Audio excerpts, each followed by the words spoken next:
Yaddaş səhifələri, yaddaş səhifələri.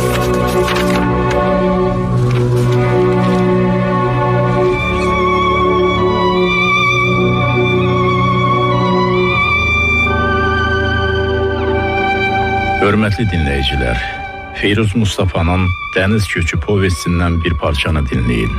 Oxuyur Səməd Yusifcanlı.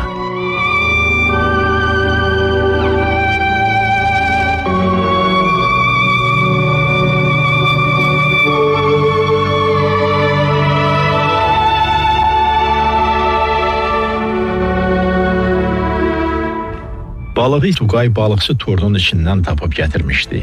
Adətən ovda tora cürbəcür balıqlar düşür. Amma nə təcrübəli balıqçılar, nə də gənc Tuqay bu sularda indiyəcən bu cür balığa təsadüf etməmişdilər. Bu gümüşü, zərif, gözəl, əsrarəngiz bir canlı idi. Sonralar Tuqayın Yaqut deyə çağırdığı bu su sonasının əcaib hərəkətləri elə ilk dəqiqədən diqqəti cəlb eləmişdi. O əsl rəqqasələr, çevik idmançılar kimi suda yorulmadan atılıb düşürdü. Özü də necə? Quyruğunun üstündə dimdik dayanıb fırfıra kimi gah sağa, gah sola doğru fırlanır, oyunbazlar sayağı məzəli, gülməli hərəkətlər eləyirdi.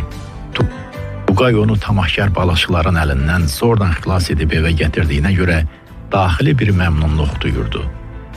Əvvəllər bu qəribə balığa qanı qaynamayan, ürəyi yovuşmayan ana da artıq mehrini Yaquta salmışdı. Boş vaxtlarında balığın rəqsinə tamaşa eləməkdən doymayan qadın hərdən özünü saxlaya bilməyib ürəkdən gülərdi.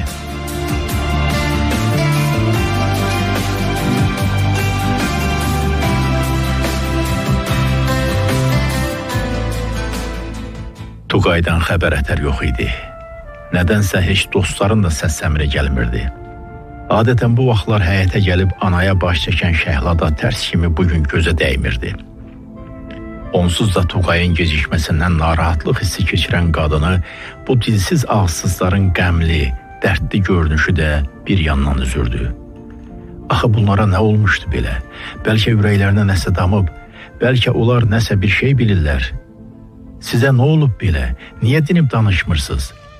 Dilindən qeyri-ixtiyarı qopan bu sözlər ananın özünü də heyrətləndirirdi. Axı o kimə müraciət edirdi? Qartala, balığa, alabaşa, bəyəm onlar ananın dediklərindən bir şey başa düşəsi idilər?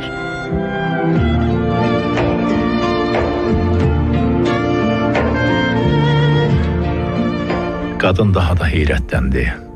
Belə ki, onun xitabını eşidən dostlar hovuzun başına toplaşıb əvvəlcə yavaşdan pıça-pıçla, sonra isə uca səslə xosunlaşıb, sanki nə isə müzakirə etməyə başladılar. Az sonra yenə araya sükut çöktü. Alabaş ayaqlarını sürüyə-sürüyə hovuzdan aralanıb, hiss olunmadan həyətdən çıxdı. Ana yalnız indi xatırladı ki, bir dəfə də bu cür hadisə baş vermişdi. O vaxt evə gec gələn Tuqayı qayut tapıb evə gətirmişdi. Sən demə həmin gün dənizdə tufan başlayıbmış və buna görə də Tuqay öz balıqçı dostu ilə meşə gözətçisinin komasında gecəliyibmiş. Sonralar Tuqay danışırdı ki, həmin gecə köpək onun pencəyinin ətəyindən yapışıb, az qala darta-darta öz evlərinə, anasının yanına gətirib çıxarıb.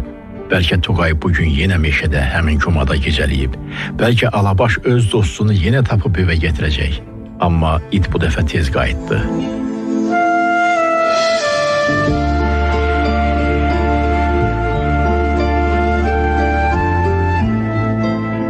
Yəqin bu o demək idi ki, Tuqay elə də yaxında deyil.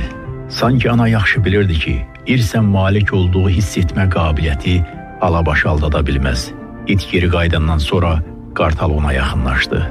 Qanatlarını geniş açıb bir xeyli müddət maddım-maddım qayıtu, yəni Alabaşı süzdü. İt bir-iki ağı sürdü. Onun yanıq, boğuq səsini eşidən Yaqut hovuzda çırpınmağa başladı. Qartal ürəkdən qıy çəkib ayağını yerdən üzdü. Qanad açıb evin üstündə bir neçə dəfə dövrə vurdu. Bu əsnada darvazadan içəri bir qız girdi. Bu qız qonşu qız Şəhla idi. Qız elə bil ki, bu qəsəbəyə nağıllar dünyasından qaçıb gəlmişdi. Hürkək, ceyran yerişdi, ahu duruşdu, sərv qamətli bir qızdı Şəhla. Necə deyərlər, aya deyirdi sən çıxma, mən çıxım, günə deyirdi sən çıxma, mən çıxım.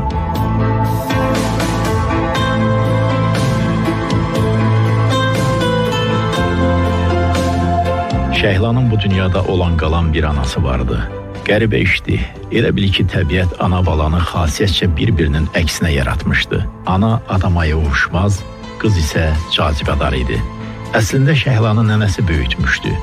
Bir müddət öncə qarı dünyasını dəyişəndən sonra qız qara dinməz, qaşqabaqlı anası ilə yaşamağa məcbur olmuşdu. Şəhla darıxdı. O göydəki ay kimi tənha idi. Nədənsə ona elə gəlirdi ki, ay da onun kimi darıxır. Amma ay göydə, o isə yerdə idi.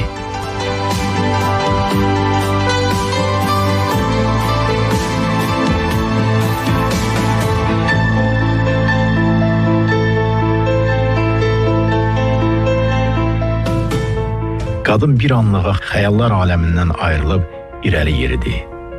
Hiss olunmadan az qala kölgə kimi səssiz-səmirsiz həyətə daxil olan qonşu qızın qarşısına çıxdı. Salam xala, salam qızım. Mən qartalın qıy səsini eşidib gəldim. Bir hadisə zad olmayıb ki. Hadisə? Yox.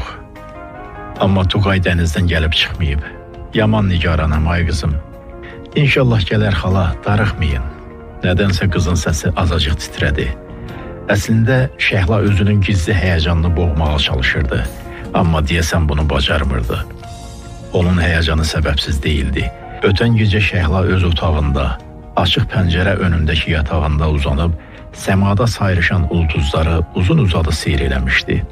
O, sonra bu sonsuz və sirri səmanın qoynunda sanki bir-biri ilə himcimlə danışan, bir-birinə göz vuran ulduzlara baxa-baxa yuxuya getmişdi. Səhərə yaxın qız qəribə bir yuxu görmüşdü. Tuqayın kiçik qayığı suları yararaq irəliyə doğru şütüyürdü. Mavi, göz yaşları kimi dupduru suların üstünə saysız hesabsız rəngbərəng güllər səpələnmişdi. Ən təəccüblüsü isə bu idi ki, Şəhlanın üstündə yatdığı çarpayı, daha doğrusu taxt, bu mavi suların qoynunda, Tuqayın qayığının arxasınca üzüb gedirdi. Tuqay gülümsəyərək ona əl eləyir, ara bir qıza hava öpüşü göndərirdi. Sanki Şəhlanın çarpayısı qayığa çevrilmişdi. Rəngbərəng suların üstünə səpələnmiş, rəngbərəng güllərin ətri qızı yuxuda bihuş eləmişdi. Və Şəhla arada fürsət tapıb o güllərdən bir neçəsini ovuclayıb dəstələmişdi də. Təzə tər güllərin parlaq ləçəklərindən süzülən su damcıları qızın sinəsinə, üz-gözünə səpələnmişdi. Nədənsə bu soyuq damcılar onun sifətini odlu zərrələr kimi qarsmışdı. Şəhla yuxudan oyananda, önündə yatdığı açıq pəncərədən sifətinə damcılayan yağış damlalarını əli ilə silərkən heyrətə gəldi. Aman Allah! Pəncərədən çiçəkləyən bu damlalar biraz əvvəl yuxuda gördüyü damcılar kimi isti və qaynar idi. Deyəsən bəs bayaq Tuqayın ona ünvanladığı hava öpüşlərinin odu alovu bu damcılara hopmuşdu.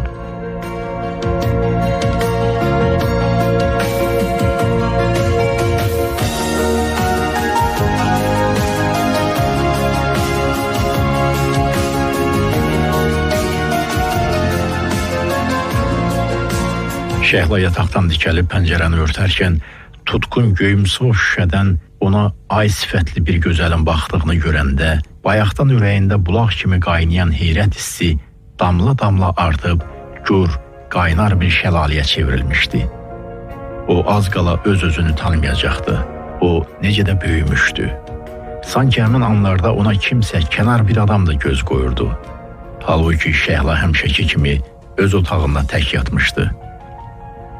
Qızın yanaqları od tutub yanırdı. Qız hələ də o qəribə yuxunun təsir altında idi və yuxuda gördüyü o güllərin xoş ətri hələ də onun burnundan çəkilib getməmişdi. Görəsən Tuqayın başına bir iş gəlməyib ki. Şəhla bu anlarda ağlına gələn qarma-qarışıq fikirlərdən qorxuya düşdü. Amma özünü ələ alıb toxtadı. Ana bilirdi ki, dənizə gedən Tuqay üçün ən çox darıxanlardan biri də qonşu qız Şəhladır.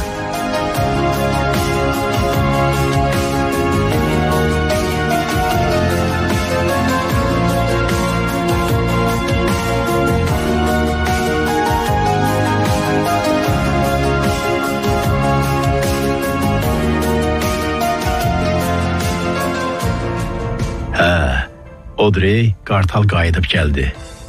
Bunu başını qaldırıb səmaya baxan Şəhla dedi. Həqiqətən də bu Ayqut idi. Quş havada dövrə vurub hovuzun üstünə qondu. Başını sudan çıxaran balığın iri, donuq gözləri qartalın üzünə dikildi. Köpək də onlara yaxınlaşdı. Dostların bu hərəkəti Şəhlanın diqqətindən yayınmadı. Qız, elə bil ki, bunlar söhbətləşirlər, deyə təəccüblə dilləndi. Ana kədərli bir təbəssümlə dedi. Hə, elədir qızım, düz tapmısan, söhbətləşirlər. Bu zaman elə bir hadisə baş verdi ki, heyrətdən ana ilə Şəhlanın əlləri üzündə donub qaldı. Əvvəlcə Alabaş yaydan atılan ox kimi darvazaya sarı şığıyıb bir andaca gözdən itdi. Az sonra Yaqut hovuzun sakit-sakin durğun soyunu xəncər kimi yarıb yuxarı tullandı. Bir müddət sanki havada donub qalan balıq təzədən üzü aşağı istiqamət götürüb suyun dərinliyinə baş vurdu. Balığın bu qəribə hərəkəti bir neçə dəfə təkrar olundu. Qız çiyinlərini çəkib böyük bir maraq hissi ilə suda çırpınan balığı süzərək "Buna nə olub belə?" deyə soruşdu. Ana, yəqin Tuqayın xiffətini çəkir deyə kədərlə cavab verdi. Balıqsa deyəsən sakitləşmək istəmirdi. O gah atılıb düşür, gah suda çırpınır, gah da özünü hovuzun soyuq divarlarına çırpırdı. Bu mənzərəni seyr edən qartal qəfildən qanadlarını yana açıb ayağını yerdən üzdü. Hovuzun üstündə bir neçə dəfə dövrə vurdu və bu anlarda sudan sıyrılıb havaya atılan gümüşü balığı cəld qaparaq caynağına götürüb qıy vurdu. Qartal bir andaca gözdən itdi.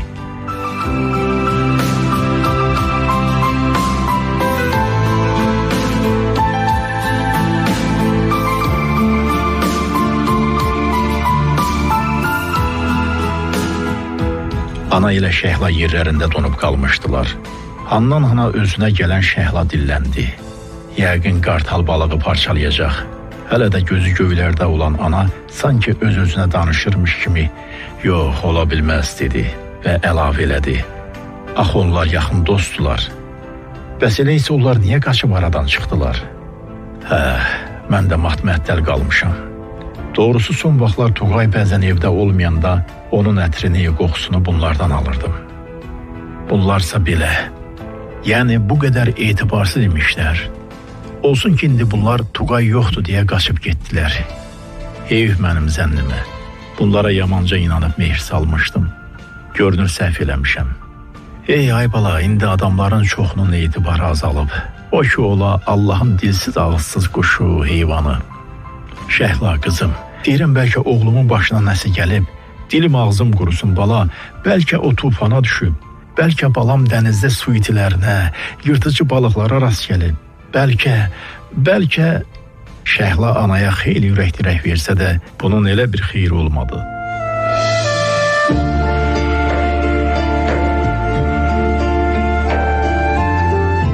Az sonra qadının göz yaşları onun solğun yanaqlarını yumağa başladı.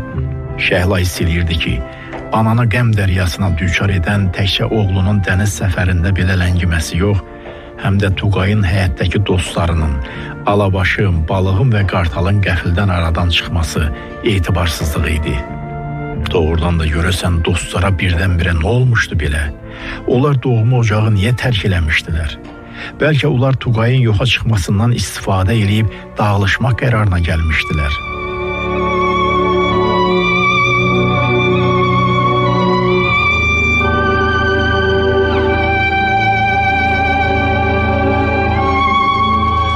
Hörmətli dinləyicilər, Firuz Mustafa'nın Dəniz Köçü povestindən bir parçanı dinlədiniz.